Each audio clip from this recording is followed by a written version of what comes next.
여러분 안녕하세요. 잠깐 기도합니다. 사랑하는 하나님 아버지의 은혜를 감사합니다. 이사야서 마지막 챕터에 다다랐습니다.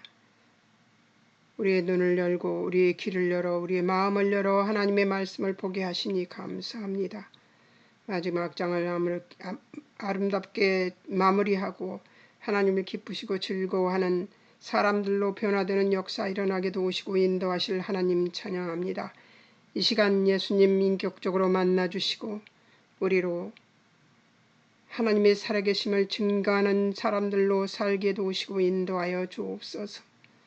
함께해 주실 하나님을 의지하고 예수님의 이름으로 기도합니다. 아멘. 이번 주에는 64장에서 66장까지의 관찰을 마치고 이제 마지막 챕터 하나만 남겨두고 있습니다. 그것은 이제 관주를 보는 것이었습니다. 꺼지지 않은 영원한 불이라는 둘째 사망의 불이 무엇인지를 보여주는 것을 배우기로 합니다. 계시록 21장 8절에는 불과 영으로 타는 못 둘째 사망, 마가복음 9장 24절에서 28절에는 칠조각에 하는 자가 던져지는 곳이 바로 지옥인데 구더기도 죽지 않고 불도 꺼지지 않는 곳. 마가복음 9장이네요. 마태복음 3장 11절 12절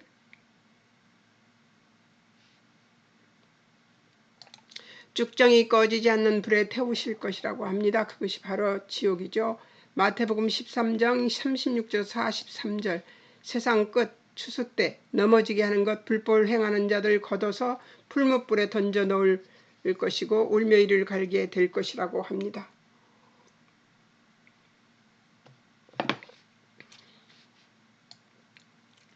마태복음 18장 8, 9절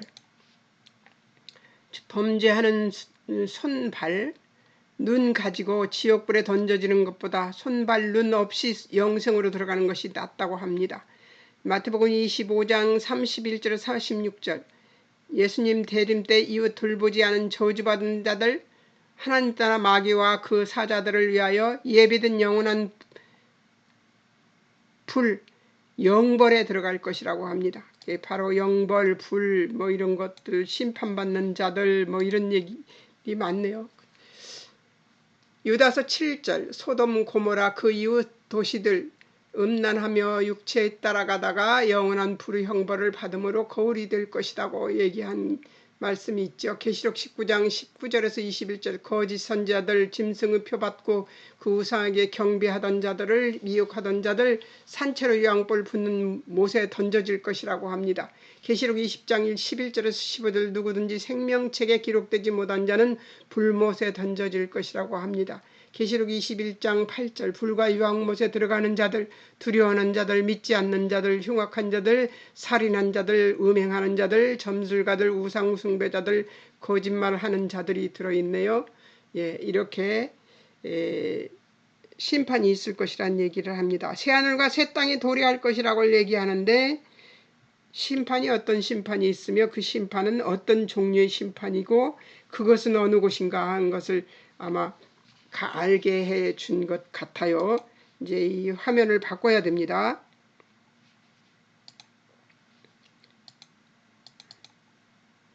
화면을 바꾸고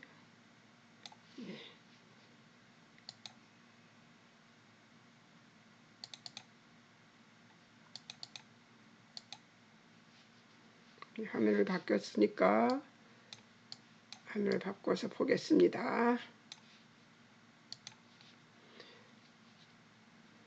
적용점을 한번 보겠습니다. 나는 주의 재림을 항상 기다리는 믿음으로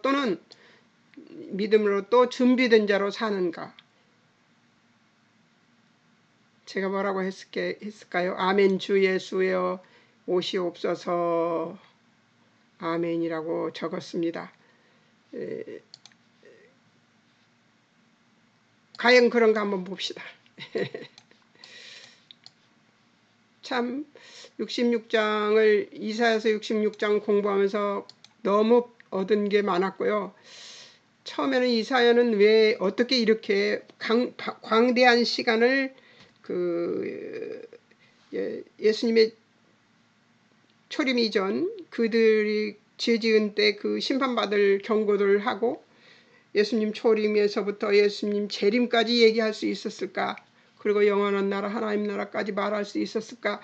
어떤 믿음을 가지면 저런 예언을 할 수 있을까? 사람으로서.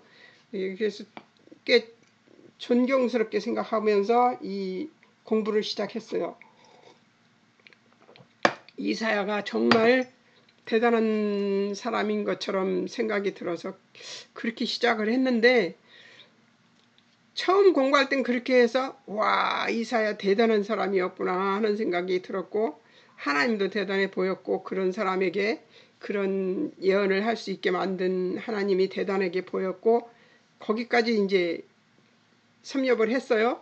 두 번째 여러분에게 다시 공부를 가르치기 위해서 두 번째 다시 이제 총정리를 다시 시작해서 공부를 하는데, 와, 하나님이 하시면 안 되는 일이 없구나 하는 것을 그때 깨달은 거예요. 이사야가 대단한 것이 아니라 그 하나님께 쓰임받은 이사야를 쓰신 하나님이 대단한 것이라고 대단한 하나님이라고 생각이 들기 시작해서 여기까지 왔습니다.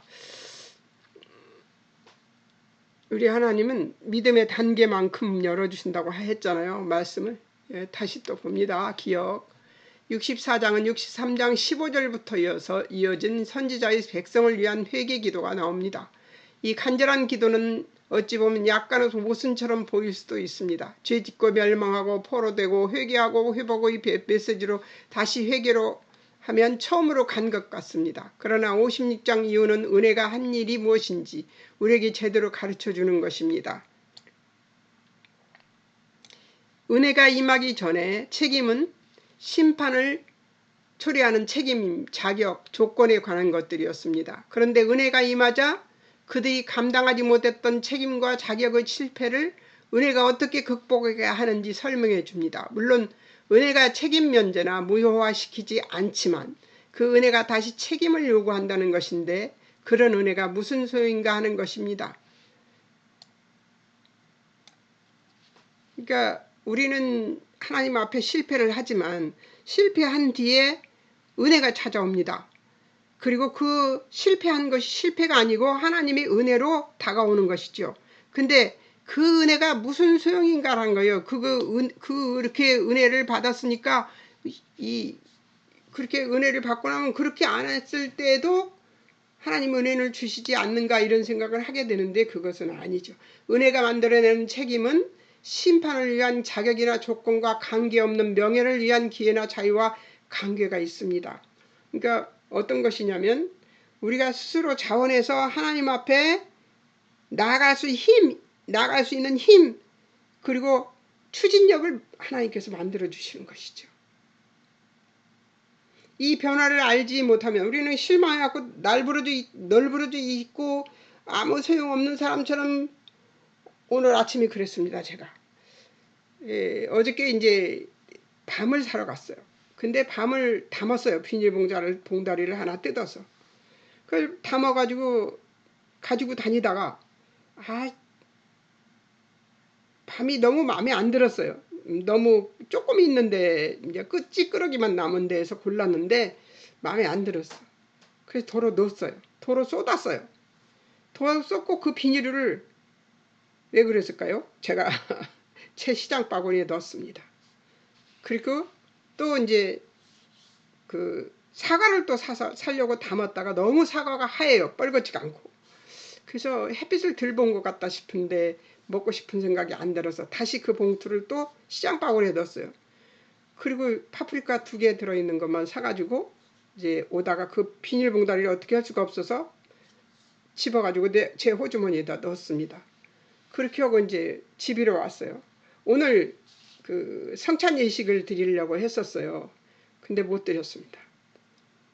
그게 죄로 느껴진 게 어제 오후에 집에 와서 주머니에서 비닐을 꺼내고 난 다음에 죄로 느껴지는데, 이것을 천국에 가기 전에 하나님께서 이걸 숫자로 계산하실 것 같다는 생각이 드는 거예요. 근데 못 견디겠더라고요. 그래서 이거 내일 월요일 날 날만 새면 가서 그 비닐 봉다리 도로 갖다 놓고 와야지. 내가 그런 생각을 했습니다. 근데 그것 때문에 성찬 예식을 못 하겠는 거예요. 그게 죄라는 것을 깨닫고 회개를 해도 제 마음에 이것을 가서 이 비닐을 가져가서 다시 돌려놓는 거 하기 전에는 내가 아직 죄인이라는 생각이 들어서 그래서 오늘 성찬 예식을 못했습니다. 매월 첫째 주에 성찬 예식을 하려고 했었는데 못했어요. 그래서 내가 하나님이 이렇게 나를 만지시고 계시구나. 다 구겨진 거니까 그냥 가져가도 된다고 생각을 했는데, 그리고 생각해 보니까 그렇게 가져온 비닐가 꽤 있더라고요. 그거 가져와서 아무 소용이 없는데 저한테. 그래서 이거 작은 죄지만 이게 내 죄라는 것을 깨닫게 하신 하나님께 지금 이 시간 감사합니다. 여기 지금 나오잖아요. 우리의 실패나 실수가, 우리의 죄악이 우리를 어디로 이끈다고요? 은혜로 이끈다는 얘기예요. 근데 그것이 다시는 그러지 않는, 돌이키는 명예로 가고,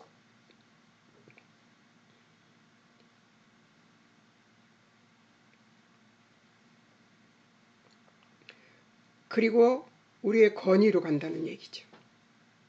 이 변화를 알지 못하면 다만 잘못했으니 용서해 주시라는 회개 수준을 넘어설 수가 없습니다. 회개만 하면 안 돼요. 돌이켜야죠.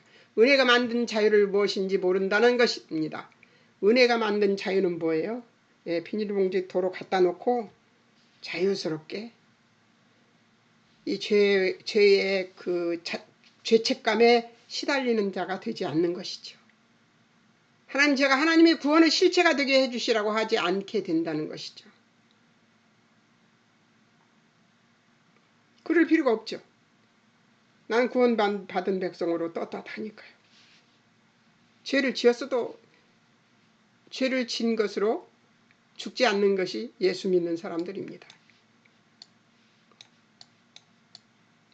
여러분에게 제가 이렇게 적나라하게 제 죄를 밝히고 여러분들에게 이런 얘기를 할 수 있는 것은, 이것이 내 발목을 붙잡지 않기 때문입니다.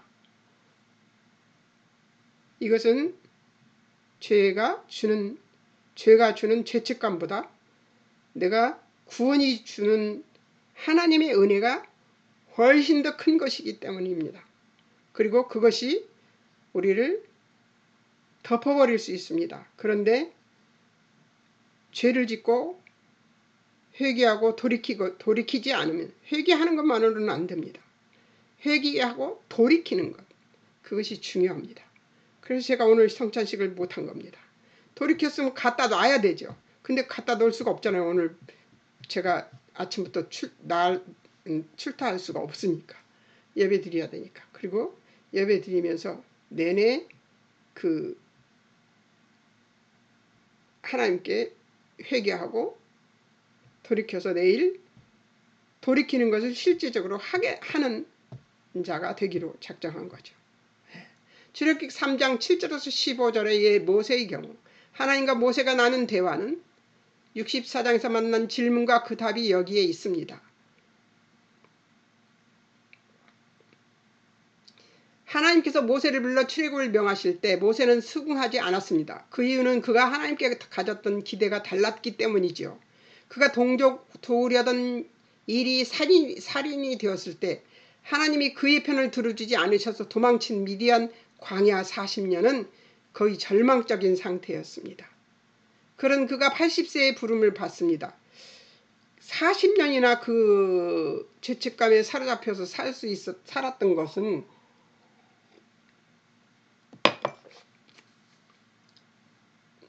모세를 어떻게 키우려고 그렇게 하셨는지 모르지만 대단한 하나님이십니다. 거의 절망적인 상태였죠. 그런 그가 80세에 부름을 받습니다. 모세의 반응은 이것입니다. 하나님, 무슨 일을 이렇게 하십니까? 40년 전 제가 하자고 할 땐 왜 가만히 계셨습니까? 왜 이제 와서 이러십니까?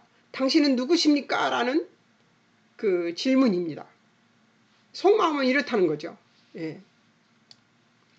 근데 예수님이, 하나님이 뭐라고 하십니까? 나는 스스로 있는 자다. 이것이 무슨 말씀이냐 하면 내가 모든 가치와 때와 시기와 내용과 승리와 가치를 만든다. 내가 생각하는 내 경험과 이해와 만족보다 훨씬 큰 것이다. 하나님이 그렇게 말하는 것이죠. 그것은 내 손에 있다. 지금 이때나 너는 이때다. 너는 가라. 그때는 때가 아니었다는 얘기죠. 그때는 하나님 때가 아니었다는 거예요.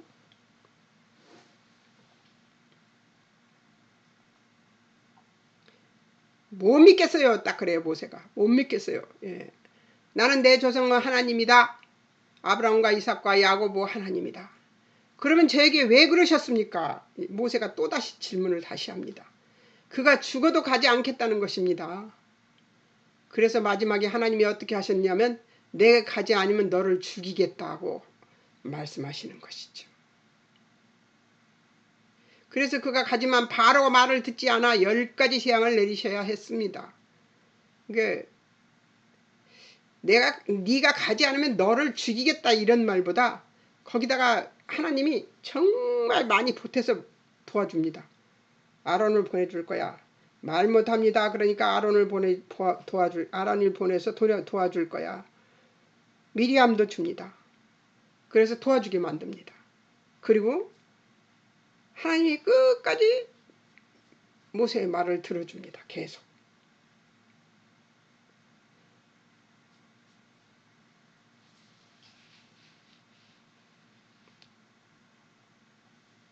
하나님 능력이 부족해서가 아니고 그렇게 하나하나씩 이스라엘 백성과 모세가 배워가는 중 모세가 가장 크게 배웁니다.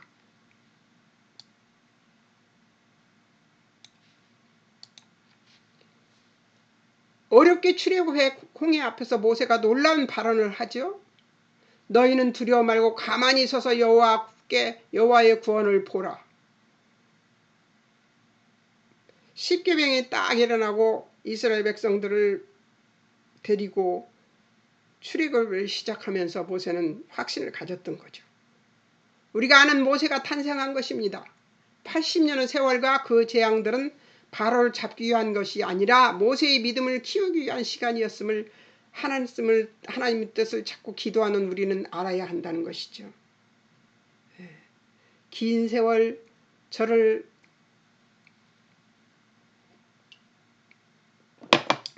제 이름대로 최성자되게 만들기 위해서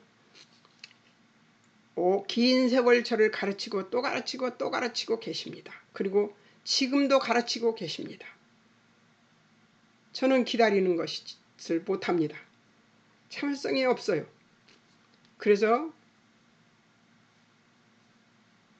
자녀의 구원을 놓고 그렇게 오랫동안 기도하게 하시는 것이죠. 제가 참을성이 없다는 것을 76년이나 참을성이 없다는 것입니다. 지금도 참을성 없습니다. 근데 하나님은 참을성이 있으라고 하세요. 그러면 어떻게 해야 될 것 같아요? 참을성이 있어야죠. 그래서 정말 많은 시간을 통해서 저에게 실패와 회복을 계속 배우게 하십니다. 금송아지 사건으로 진노하신 하나님이 백성들을 다 죽이고 새 민족 만든다고 하실 때도 여태껏 하신 일을 무효하실 작정이십니까? 이 말을 하는 거죠. 모세가. 하나님은 아브라함, 이삭, 야고보 하나님이시며 그들에게 그 자손에게 복 주시고 온 천하에 편만하게 하시겠다고 약속하신 하나님이십니다. 그렇게 말합니다. 백성들 다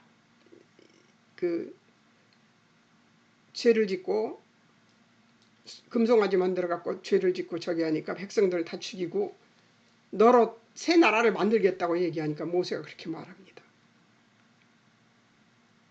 하나님께서 모세의 말에 내릴 화를 거두십니다. 모세는 광야 긴 세월 동안 세월을 통해 그의 열심이 아닌 하나님을 아는 것이 하나님이 모세에게 가지신 목적이었다는 것을 알게 된 것입니다. 하나님을 아는 것이, 우리가 하나님을 아는 것이 목적이에요. 모세를 만들어서 어떻게 사용하겠다 하는 것이 아니라 모세를 사람 만들겠다 그런 것이 아니에요. 그러니까 우리들의 자녀들도 우리들이 마음에 딱 맞게 변화되는 것이 아니죠. 하나님을 알게 하는 것이지 중요한 것이지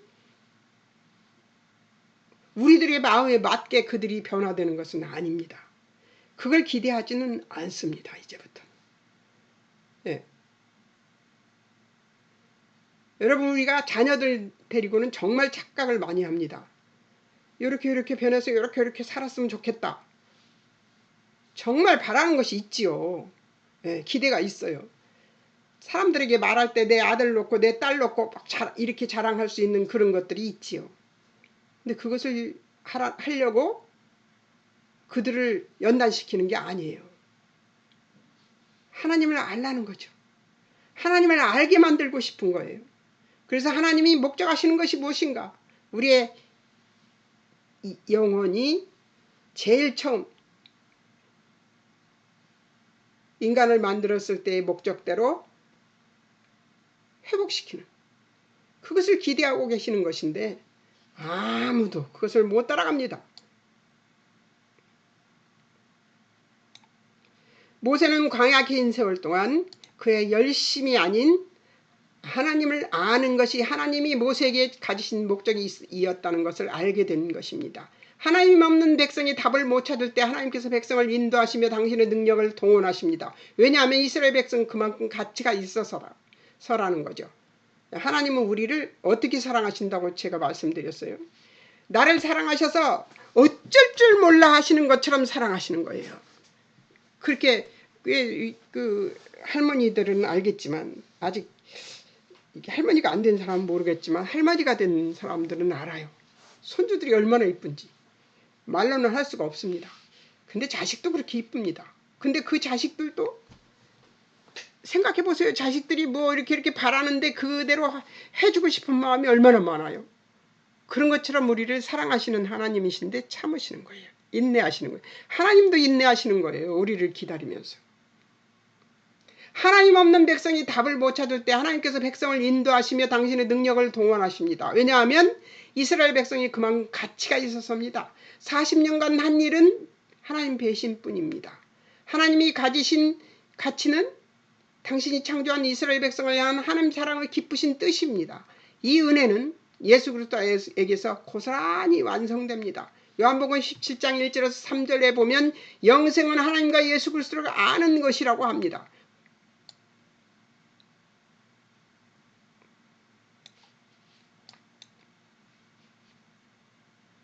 왜 이래?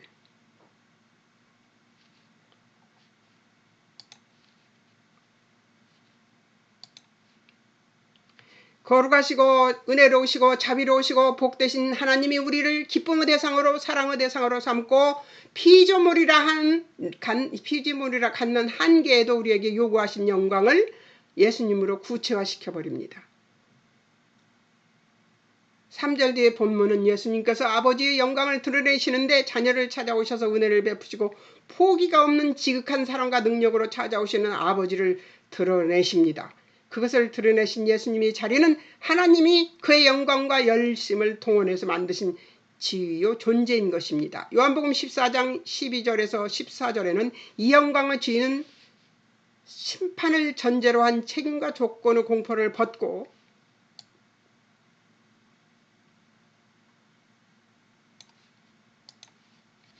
명예로운 자유로의 책임으로 우리를 부르는 것입니다. 예수님께서 하신 일은 아버지의 창조의 실체와 목적을 보이시고 그의 영광을 보이신 것으로 에베소서 1장 방식으로 말하면 우리가 하나님의 창조와 하나님의 자기 계시요 자기 영광의 표현이며 구체적 증거라는 것입니다.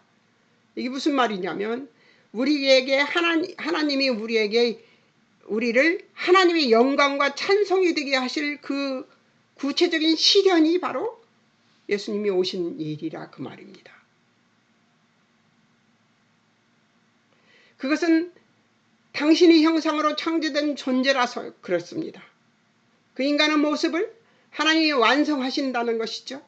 예수님이 완성하신다는 거예요. 그가 기쁘신 뜻을 그 하나님 목적을 채우는 것으로 완성하시는데 예수님의 순종은 굴복이 아니라 하나님이 만드시려고 한 것을 모두 담아내는 것이며 예수님의 순종은 어떤 순종이었어요? 죽기까지 십자가에서 죽으심까지 순종하신 것입니다. 무릎에 무덤에 장사되기까지 순종하신 것입니다. 예수님이 모든 위험과 시험과 유혹 가운데서 고단한 죄인들의 삶을 살아낸 것임을 우리는 알고 믿고 기억해야 할 것입니다. 예수님은 실제 우리가 살았던 인생들에서 가장 고달프고 힘들고 어려운 일들을 감내하셨습니다.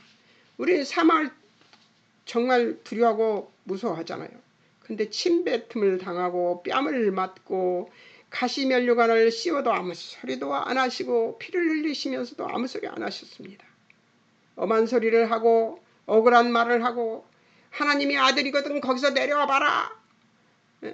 손목에 못을 박고 발목에 못을 박았는데도 거기서 내려와 보라고 소리를 지르는 사람들의 아유를 다 들으시고 아무 소리도 안 하셨습니다. 근데 우리는 조금만 우리가 잘못 했다 소리를 들으면 어때요? 절대 안 참죠. 네, 절대 안 참아요. 내가 왜 이렇게 되죠. 네. 65장은 선지자가 드린 기도에 하나님의 답변으로 시작합니다. 하나님 지금 우리를 찾아오사 우리의 현실과 고난과 형편을 해결해 주소서 하니 하나님은 내가 언제 너희와 함께 하지 않았느냐. 이미 함께 있었고 함께 있고 앞으로도 영원히 함께 있을 것이다. 나는 나를 찾지 아니하는 자에게도 나타나는 하나님이고 나를 배반하고 등을 돌리고 우상을 섬기는 자들에게도 종일 팔을 벌리고 서 있었던 하나님이다 라고 하시는 것입니다. 하나님은 항상 팔을 벌리고 우리를 기다리고 계십니다. 아멘이십니까? 저도 아멘입니다. 로마서 10장 9절에서 13절을 봅니다. 예수님 믿으면 구원 얻는다라는 이 값없는 은혜는 고마운 말씀이면서도 자주 값싼 은혜가 되기도 합니다.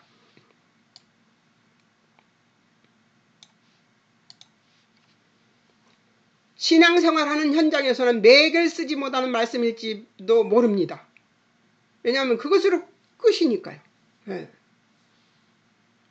그 다음 14, 15절에서 하나님은 예수님까지 보내셨다는 것 그리고 예수님을 믿는다고 하는 말은 하나님이 일하고 계시다는 확실한 증거입니다.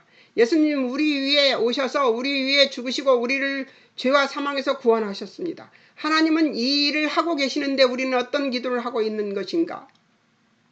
16장 21절 내용은 하나님이 예수님을 보내셨지만 그들이 예수님을 믿지 않았다는 것입니다. 이사야서 53장은 예언대로 된 것입니다. 모세가 증언한 대로 내가 백성이 아닌 자로서 너희를 시기내게 하며 미련한 백성으로 너희를 노엽게 하리라는 말씀대로 된 것이에요. 이스라엘 역사에서 그들이 하나님 배신할 때도 그들이 하나님이셨고 예수님을 배척해서 그들이 아닌 우리를 구원하실 때도 하나님은 그들이 하나님이셨습니다. 그렇게 말씀하시는 거예요. 백성의 부패와 불의를 보고 하박국 선지자가 정의와 평화를 실현해달라고 기도할 때 하나님은 바벨론의 흥황을 말씀하시면서 더 큰 고난에 놀랄 일이 있다고 하시자 선하신 하나님이 어찌 선민을 악인들의 손에 붙이시겠는가 물어봅니다. 그 하박국의 고백은 그래도 좋다. 나는 하나님이 하시는 일에 책임으로 나를 헌신하겠다. 이것이 믿음인 것입니다. 네. 하나님이 그렇게 하박국 선지자에게 바벨론을 붙들어서 내가 이스라엘 백성들을 그 질서를 잡아놓겠다. 이렇게 얘기를 하니까 선하신 하나님이 어찌 선미를 악인들의 손에 붙이시겠습니까? 하고 질문하던 하박국은 그렇게 하셔도 좋다고 말하는 지경에까지 믿음이 달라집니다. 그리고 하박국서 3장 17, 18절에 놀라운 얘기를 하죠. 그래도 좋다. 나는 하나님이 하시는 일에 책임으로 나를 헌신하겠다고 고백을 합니다. 기뻐하고 즐거워하겠다고 하잖아요. 근데 그 뒤에 말씀이 너무 좋아서 나는 이 말씀을 항상 가슴에 새겨둡니다. 내 발을 사슴발 같게 하사 나를 나의 높은 곳으로 다니게 하라고 하나님께 기도합니다. 하박국이. 그 기도를 난 열매가 없고 오양간에 소가 없고 뭐 이런 것들을 다 하고 그리고 그래도 즐거워하고 기뻐하겠습니다 해놓고는 뭐라고 말하냐면 하나님께서 나의 발을 사슴발 같게 하사 나의 높은 곳으로. 나의 높은 곳이 뭐예요? 나의 높은 곳이 예수님 믿는 자로서의 의지, 긍지 의외로 긍지로 서 있는 자리 거기까지 나를 인도해서 그 길로만 다니게 해달라고 얘기합니다. 하나님도 대단하시지만 그것을 깨닫고 하나님께 그 고백을 한 저는 그래서 하박국 하박국서에서 하이라이트가 3장 19절이라고 생각합니다. 하나님은 나의 발을 사슴발 같게 하셔서 나를 나의 높은 곳으로 다니게 하실 하나님이십니다. 아멘이십니까? 저도 아멘입니다. 여러분, 우리는 이런 존재입니다. 하나님이 그렇게 만드신 존재예요. 이것이 믿음인 것입니다. 이 일은 구체적으로 예수님에게서 완성됩니다. 예수님이 성육신, 십자가의 순환 예수님 부활이 가지는 의미는 우리 속죄에만 있는 것이 아니라 하나님이 원하는 당신의 형상으로 만든 인간의 진정한 모범, 하나님 창조의 실체를 예수님께서 보이신 것이며 하나님이 당신의 기쁘신 뜻을 따라 우리를 사랑하신 것 같이 우리도 기쁘게 하나님을 사랑하는 것임을 우리는 알고 믿고 하나님 신뢰해야 함을 기억해야 됩니다.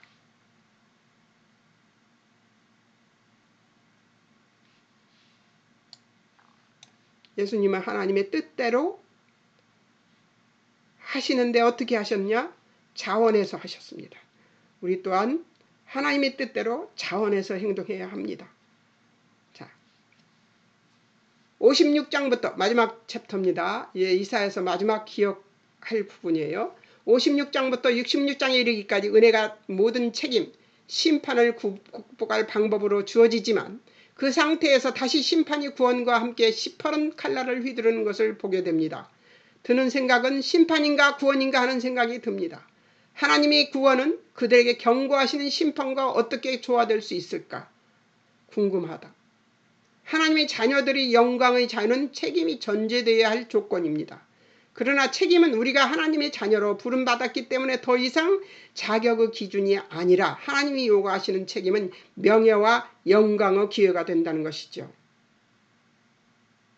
그냥 일이 시작과 끝 사이에 있는 실패, 책임 뭐 이런 것들을 나열해 놓은 그런 것이 아니라 바로 하나님이 자녀로 부름받았기 때문에 더 이상 자격이 기준이 아니라는 거예요.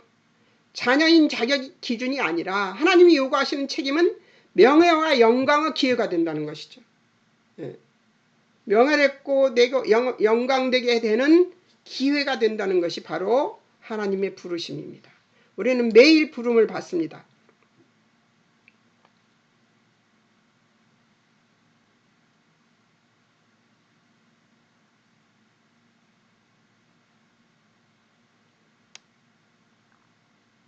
에베소 6장 1장 6절 설명은 창조 전체에 대해 이해를 줍니다. 하나님의 창조는 하나님이 기쁘신 뜻으로 우리가 하나님의 영광을 드러내고 영광의 꽃이 되어 하나님의 영광을 찬송하게 되며 그 하나님의 영광은 우리에게 감사가 되고 자랑이 되고 기쁨으로 하나님의 영광이 우리 영광으로 드러나 그 목적의 뜻이 피어난다.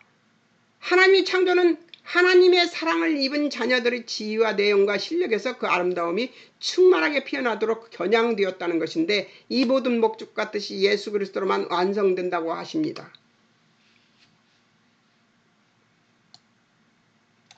누구의 뜻도 아닙니다. 예수님의 뜻으로만 완성된다는 거예요.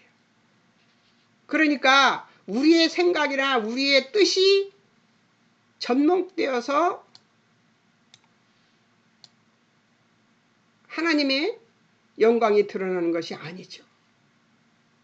우리가 그런 영광은 찬송이 될 자격이 있나요? 없습니다. 없어요. 우리에게.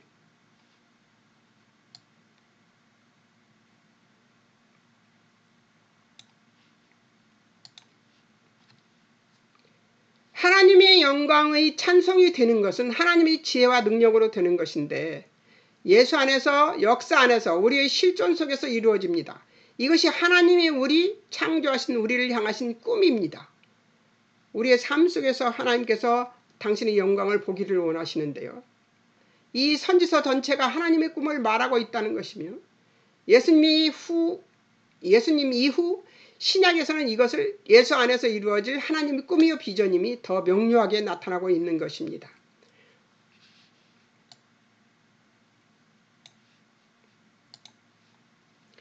히브리서 5장 8절에서는 그가 아들이라도 받으신 고난으로 말미암아 순종을 배워서 온전하게 되시는 놀라운 성육신의 과정을 취하시고 우리를 사랑하사 오셔서 우리의 무지와 조롱과 우리 손으로 행한 고난과 죽음을 감수하는 방법을 취하시어 모든 것을 뛰어넘고 그런 것으로도 방해받거나 타협할 수 없는 하나님의 사랑을 증명한 그 사랑을 예수님으로 실증하십니다.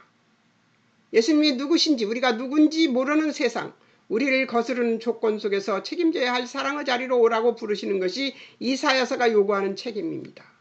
우리가 힘들어하는 이 조건 속에서 위대해질 수 있어야 한다고 성경은 말하고 있음을 우리는 기억해야 될 것입니다. 우리가 힘들어하는 이 조건, 세상은 하나님 반대로만 가는 거잖아요. 근데 그 속에서 어떻게 위대해질 수 있어요? 예수님을 따라가면 위대해질 수 있다는 거예요.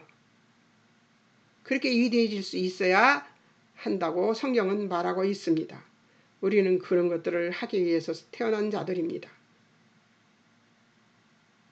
여러분, 이사야가 이 방대한 자료를 이것을 깨닫고 아는 이 기가 막힌 말씀을 증거한 성경 이사야서 66장까지의 방대한 재료를 펼친 것은 그가 왕족이어서도 아니고 그가 어떤 특별한 능력이 있어서도 아닙니다.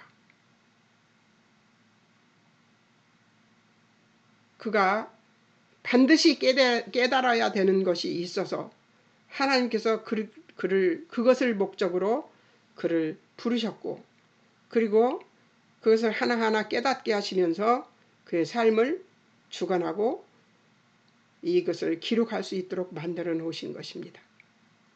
여러분, 우리에게도 우리의 삶에 우리의 믿음에 맞게 하나님이 성경을 열어주시면서 이렇게 살아라 저렇게 살아라 지금도 지시하고 계십니다. 말씀을 볼 때마다 하나님이 뭘 하라고 지시하시는지를 보게 하시고 하나님의 뜻이 우리를 태초에 우리를 만드신 뜻으로 복원시키고 회복시키고자 하시는 그 뜻이 있다는 것을 잊지 않는 여러분이 되셨으면 좋겠습니다. 하나님은 예수님이 이 땅에 우리를 부르러 천국 백성으로 부르러 오셨다는 것을 잊지 않는 우리들이 되기를 바라십니다. 하나님이 회복하고자 하는 태초에 우리를 만드신 목적 하나님 모양으로 형상으로 만들었기 때문에 절대 하나님이 아닌 다른 어떤 것에도 종속되지 않기를 바라시는 하나님의 그 놀라우신 뜻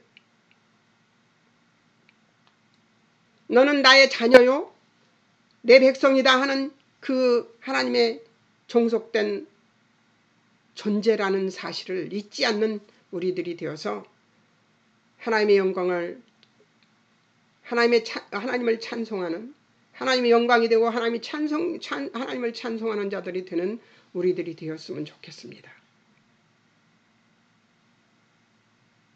이사야가 위대한 게 아니라 이사야를 사용하신 하나님이 위대하신 것이고 모든 성경은 무엇을 얘기하고 있느냐면 나는 너희들을 태초에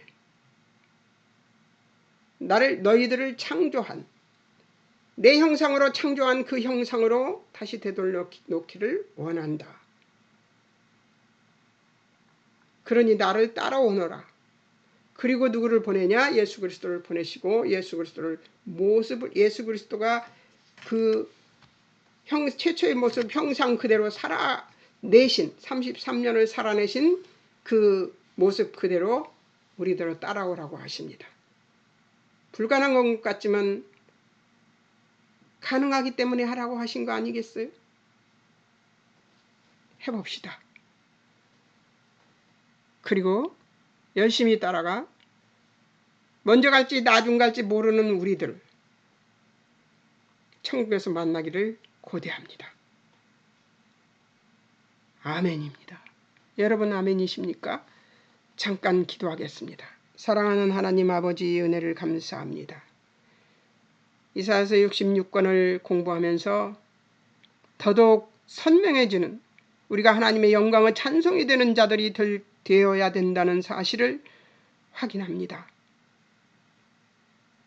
하나님 감사합니다. 깨닫게 하시고 알게 하시고 태초에 우리가 하나님의 형상을 입은 그대로 아버지의 백성 되어 살아가고 하나님의 영광과 찬송을 위해서 살아갈 수 있는 자들이 영광이 되고 찬송이 되는 자들이 되기를 소망하는 우리들에게 한량없는 은혜가 우리로 하여금 그 어떤 허물과 슬픔과 아픔과 죄와 못남도 아무런 장애가 되지 않는다는 사실을 믿는 믿음으로 살아가는 우리들이 되도록 우리를 도우시고 인도해 주실 하나님을 찬양하며 이사야서 전체를 공부할 수 있게 해주신 하나님께 감사와 찬송을 올려드리옵고 예수님의 이름으로 기도합니다. 아멘. 여러분 다음은 빌립보서입니다. 장관찰을 첫날은 관찰을 해볼 텐데요. 관찰을 해본다 하더라도 여러분 색칠하고 관찰해 와 보십시오. 개관보다 먼저 장관찰을 먼저 해보는 것으로 시작하겠습니다.